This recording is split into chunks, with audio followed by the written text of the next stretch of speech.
Πολλοί λένε δείξε μου το φίλο σου να σου πω ποιος είσαι. Εγώ μετά από αρκετά χρόνια εμπειρίας θα σας πω το εξής. Δείξε μου το σκύλο σου να σου πω ακριβώς τι άνθρωπος είσαι. Γιατί ο σκύλος σου δεν κάνει ό,τι θέλει, κάνει ό,τι εσύ του επιτρέπεις.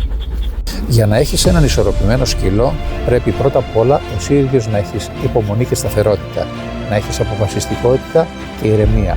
Ο σκύλος χρειάζεται πυγμή, όχι για να τον φοβήσεις, αλλά για να νιώθει ασφαλής δίπλα σου. Αν εσύ αλλάζεις γνώμη κάθε 5 λεπτά, πώς περιμένεις από αυτό να σε υπακούει? Και το κυριότερο, ποτέ βία. Η βία είναι η ομολογία της αποτυχίας του ανθρώπου.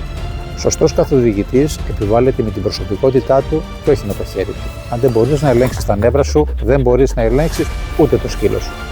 Αυτή ήταν μόνο η αρχή. Τώρα ξέρετε τι ζωή είναι ο σκύλος και τι άνθρωποι πρέπει να είστε εσείς. Είστε έτοιμοι για το επόμενο βήμα? Ακολουθήστε με για να δούμε πλέον βαθιά στην καθαρή εκπαίδευση. Ξεκινάμε.